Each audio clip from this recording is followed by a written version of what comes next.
Hello बच्चों, good morning. कैसे हो आप? दीक्षांत टेक से मैं गायत्री सिंह आज आपके लिए लेकर आई हूँ एक मोरल स्टोरी। ठीक है, एक छोटी सी कहानी जिसको आप बहुत ही मजे लेकर सुनोगे, ठीक ना। लेकिन क्या ये सिर्फ कहानी नहीं है, इस कहानी के जरिए आपको कुछ नैतिक शिक्षा भी मिलेगी। नैतिक शिक्षा क्या होती है? यानी कि आपको अपने जीवन में कैसे रहना चाहिए, बड़ों के साथ कैसे व्यवहार करना चाहिए, छोटों के साथ कैसे रहना चाहिए, एक दूसरे के साथ कैसे मिलकर रहना चाहिए।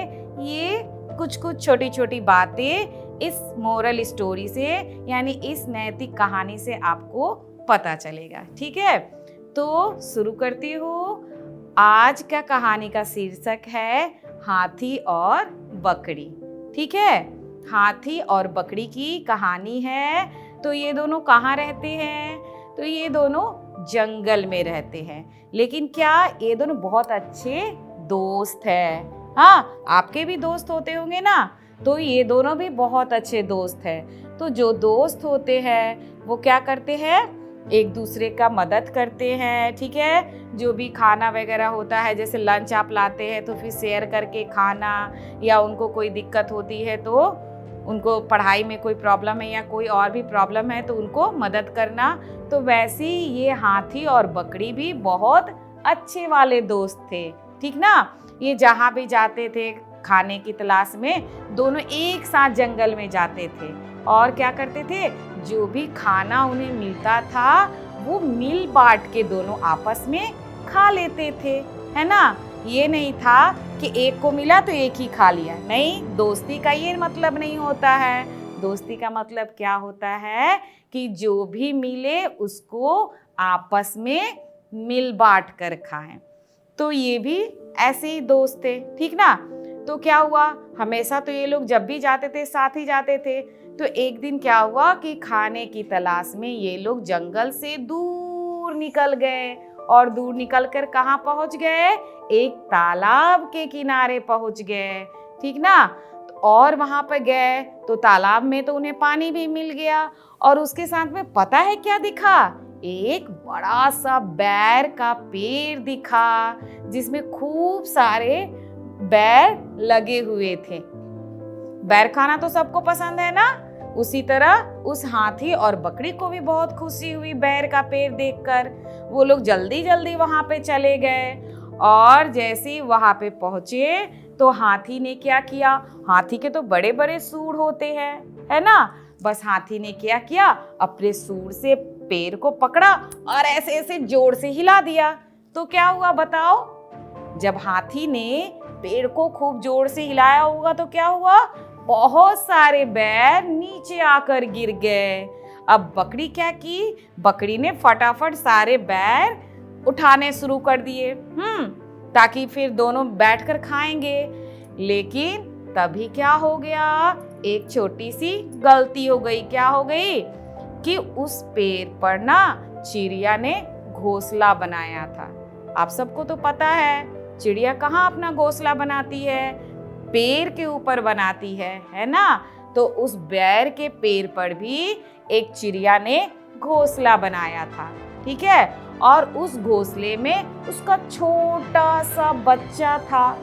उस घोंसले में उसका छोटा सा बच्चा था। अब जब हाथी ने जोर से पेड़ को हिलाया तो वो बच्चा क्या हुआ? तालाब में गिर गया।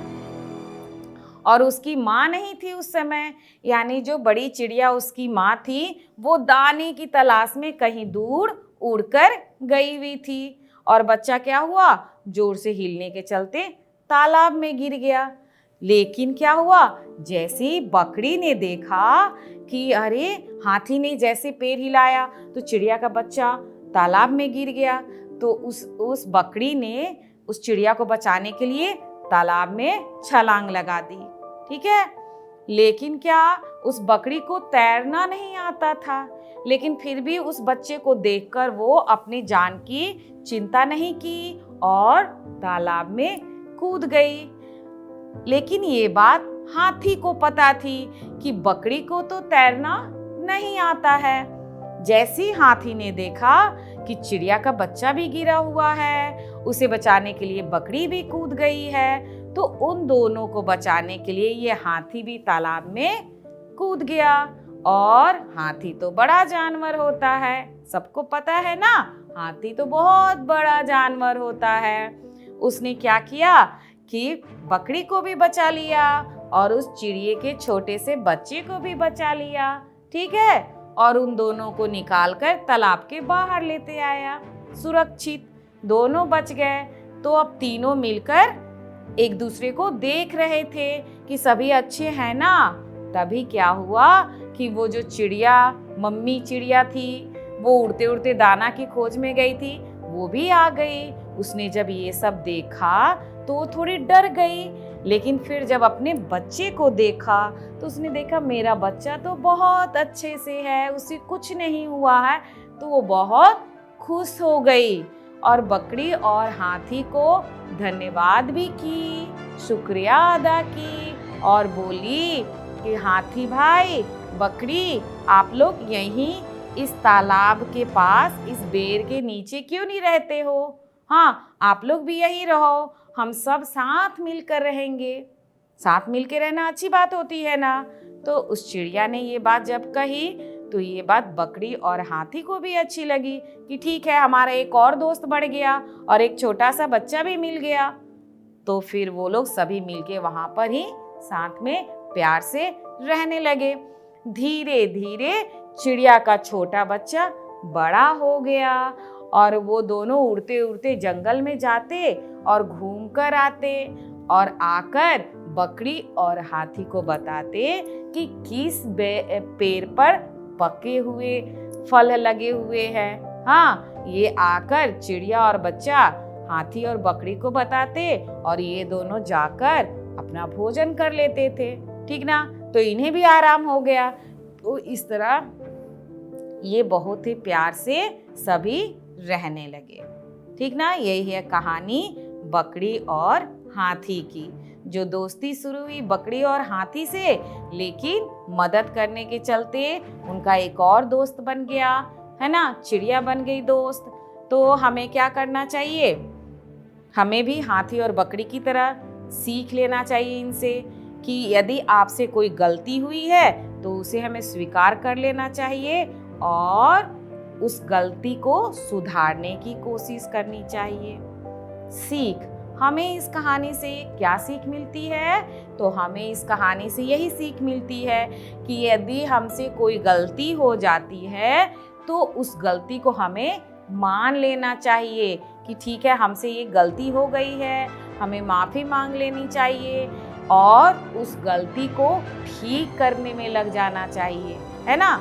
हमारे से जो गलती हुई है उसको हम किस तरह सही कर सकते हैं, ये काम करना चाहिए। अपने मन में किसी भी के बारे में कोई बुरा विचार नहीं रखना चाहिए और सबके साथ मिलकर रहना चाहिए, ठीक है ना। तो यही थी हाथी और बकरी की कहानी, जिसे हमें कितनी अच्छी शिक्षा मिली ना। और इस कहानी को सुनाने के बाद आप बच्चों से उम्मीद करती हूँ कि आप भी इस बकरी और हाथी से सीख लोगे और अपनी गलती को स्वीकार करोगे, है ना, और उस गलती को ठीक करने की कोशिश करोगे। किसी के साथ दुश्मनी नहीं रखोगे, सबको अपना समझोगे, है ना। तो आज के लिए इतना ही। Bye bye.